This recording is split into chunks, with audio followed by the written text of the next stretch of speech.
My mom and I are shocked to know about my father's 10-year-old extramarital affair 2 weeks after his sudden death. Her affair partner now wants a share from the inheritance. I, 30F, recently lost my father to a sudden heart attack. It was devastating for both me and my mother, Samantha, 55F. My dad was a successful businessman with a great reputation in our community.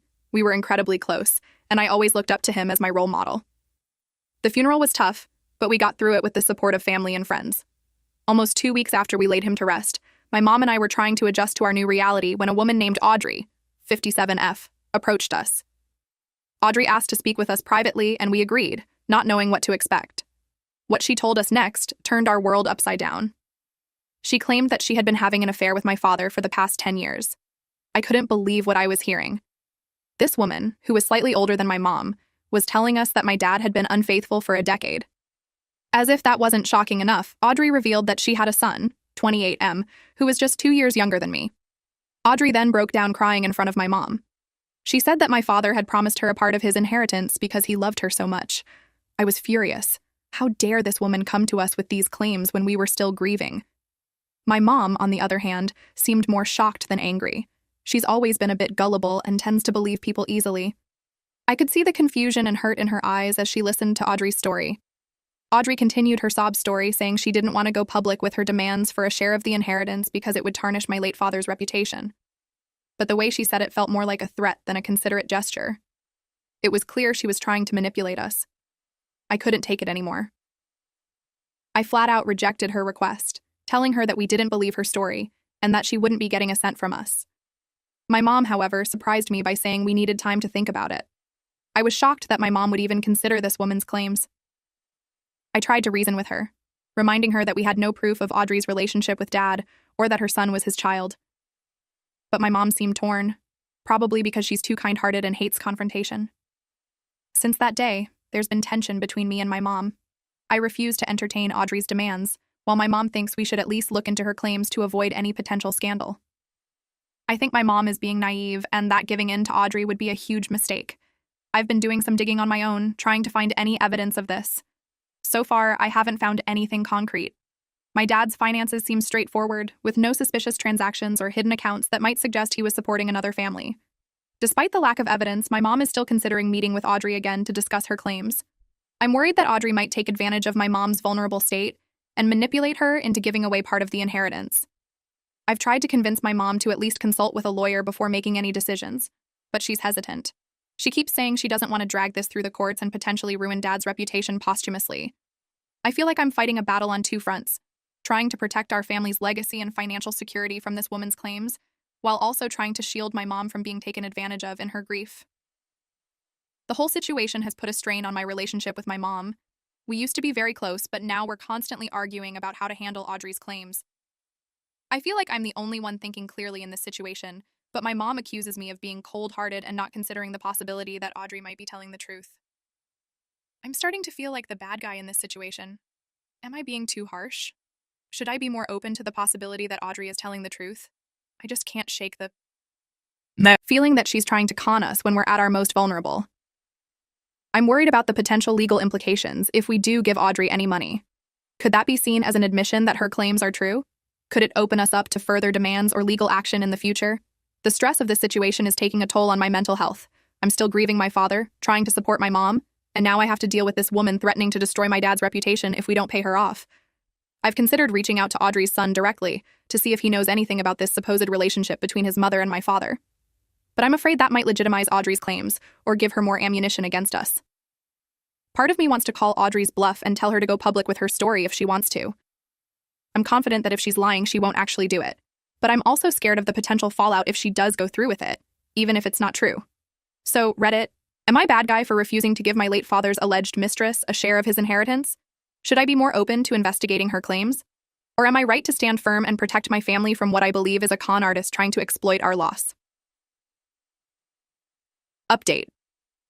After my last post, I decided to dig deeper into Audrey's background. I felt I needed to know more about this woman who claimed to be my father's mistress and was now demanding a share of his inheritance. I started by doing some basic research. It wasn't easy, but I managed to find some information about Audrey's past.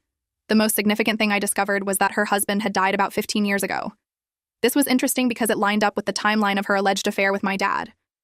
I also got to know about some information that suggested Audrey had been struggling financially since her husband's death. There were reports of her facing foreclosure on her home and having trouble paying her bills. This financial trouble seemed to have lasted until around the time she claimed to have met my father. This information made me feel conflicted. On one hand, it could support her story. Maybe she really did turn to my father for help during a difficult time. On the other hand, it also made me wonder if she was just looking for a wealthy man to solve her financial problems. I decided to take a risk and reach out to Audrey's son. I was nervous about this, worried that it might somehow legitimize Audrey's claims. But I felt I needed to hear his side of the story. To my surprise, Audrey's son agreed to meet with me. We met at a local coffee shop, and I was struck by how much he looked like Audrey. He seemed uncomfortable at first, but as we started talking, he opened up. He told me that he knew about his mother's relationship with my father. According to him, it had started when he was in his late teens. He said he was okay with it because he saw how happy it made his mother after years of struggling on her own. When I asked him about the inheritance issue, he became more defensive. He said he agreed with his mother that she deserved a share of my father's estate. He argued that my father had promised to take care of them and that it wasn't fair for us to go back on that promise now. I left the meeting feeling even more confused. The son's story seemed to corroborate Audrey's claims, but something still felt off to me. I couldn't shake the feeling that there was more to this story. I decided to take my investigation a step further. I started following Audrey discreetly, trying to learn more about her daily routine. For several days, I observed her comings and goings. Most of her activities seemed normal, but there was one thing that stood out. She frequently visited a local gym and stayed there for almost 4 hours each time. This struck me as odd. Even the most dedicated fitness enthusiasts don't usually spend that much time at the gym every day. I decided to look into this further. I enrolled in the same gym, choosing a membership plan that allowed me to visit at any time. For the next week, I went to the gym at the same time Audrey did, pretending to work out while keeping an eye on her. What I saw was surprising. Audrey would arrive at the gym, change into workout clothes, and spend about 10 minutes on a treadmill. Then, she would head towards the locker rooms. But instead of going into the locker room, she would slip out through a back door of the gym. Intrigued by this behavior, I decided to follow her. The next day, I positioned myself near the back door of the gym. When Audrey came out, I followed her at a distance. She walked a few blocks away from the gym, and then got into a car with a middle-aged man I didn't recognize. I watched as they drove away together. About 3 hours later, Audrey returned to the same spot. The man dropped her off, and she walked back to the gym. She went back inside through the back door, and about 15 minutes later, she left through the front door as if she had just finished a long workout. I repeated this surveillance for several days, and the pattern was always the same. Audrey would pretend to spend hours at the gym, but in reality, she was meeting this man. At this point, I was convinced that Audrey was not who she claimed to be. It seemed clear to me that she was running some kind of scam, possibly targeting wealthy men for their money. I decided it was time to confront my mom with what I had learned. I sat her down and explained everything: the research into Audrey's past, the conversation with her son, and my observations at the gym. My mom was shocked. She had been torn about whether to believe Audrey, but now she could see the evidence that Audrey was likely lying. She agreed that we needed to confront Audrey and her son with this information. Before confronting them, I wanted to make sure we had solid proof. I spent the next few days gathering all the evidence I could. I compiled financial records showing Audrey's past money troubles, screenshots of my conversations with her son, and even some discrete photos and videos of Audrey's gym routine and her meetings with the unknown man. Once I felt we had enough evidence, my mom and I invited Audrey and her son to our house. When they arrived, we sat them down in the living room. I could see Audrey was expecting another discussion about the inheritance. She had no idea what was coming.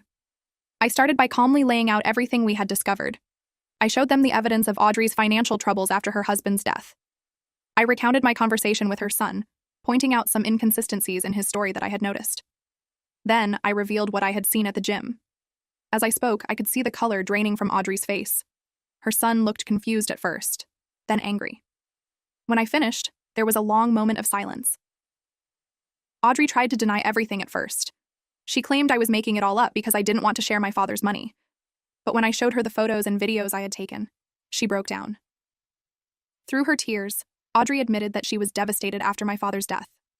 Not because of his death, but because she won't be able to get the financial help she got from him in return of her love and care, which obviously was conditional. She was hoping to get some money out of us. I was angry, but I tried to stay calm. I told Audrey and her son that we had recorded this entire conversation. I said that if they agreed to leave us alone and never contact us again, we wouldn't take this information to the police. Audrey and her son quickly agreed. They promised to leave and never bother us again. As they were about to leave, Audrey turned to us and apologized. She said she was desperate for money and thought we would be an easy target. I didn't say anything in response. I just showed them out. After they left, my mom and I sat in silence. For a while, we were both processing what had just happened. My mom thanked me for investigating and uncovering the truth. She admitted that she had been close to believing Audrey's story and potentially giving her money. I thought that would be the end of it. We had confronted Audrey, exposed her lies, and she had agreed to leave us alone. But the more I thought about it, the angrier I became.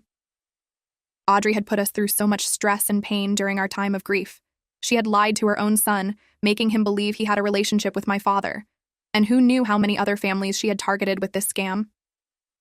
The next day, I made a decision. I gathered all the evidence we had, the recordings, the photos, the financial records, and I took it to the police. I filed a report explaining everything that had happened. When I told my mom what I had done, she wasn't happy. She was worried about how this might affect my father's reputation. I understood her concerns, but I felt I had made the right choice. I explained to her that by going to the police, we might be able to prevent Audrey from scamming other grieving families in the future. My mom was still unsure, but she didn't try to stop me. She said she trusted my judgment, even if she was worried about the potential consequences. Over the next few weeks, things moved quickly. The police investigated our claims and found evidence that Audrey had run similar scams on other families in nearby towns. They arrested her and charged her with multiple counts of fraud.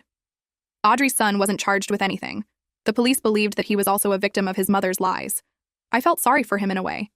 He had believed for years that he had a relationship with my father, only to find out it was all a lie. As for the man I had seen Audrey meeting at the gym, it turned out he was another wealthy widower she was targeting. When the police informed him of Audrey's arrest, he was shocked. He had believed he was in an exclusive relationship with her and had no idea about her scams. The case did get some local media attention, which was hard for us. Most people were sympathetic to us as victims of a scam, rather than judging my father. In the end, I felt relieved that the truth had come out. It was painful to go through, but I knew we had done the right thing by exposing Audrey's scam and potentially protecting other families from going through what we did. My mom eventually came around to see things my way. She said she was proud of me for standing up for our family and for doing what I thought was right, even when it was difficult. This whole experience taught me a lot. It showed me how vulnerable people can be when they're grieving, and how some people are willing to take advantage of that vulnerability. It also taught me the importance of trusting my instincts and not being afraid to dig deeper when something doesn't feel right. I'm glad I didn't give in to Audrey's demands, even when my mom was considering it. I'm glad I took the time to investigate and uncover the truth. And even though it was hard, I'm glad I went to the police with what I knew. Looking back, I can see how easy it might have been to just give Audrey some money to make her go away, but that would have only encouraged her to keep scamming other families. By standing up to her and exposing her lies, we not only protected ourselves, but potentially saved others from going through the same ordeal. As for my relationship with my mom, we went through this difficult situation together, and even though we didn't always agree on how to handle it, we supported each other. If there's one thing I want people to take away from my experience, it's this. Don't be afraid to question things that don't seem right, even if it's uncomfortable. And don't let fear or the desire to avoid conflict stop you from standing up for what's right. It might be difficult in the moment, but in the long run, it's always worth it.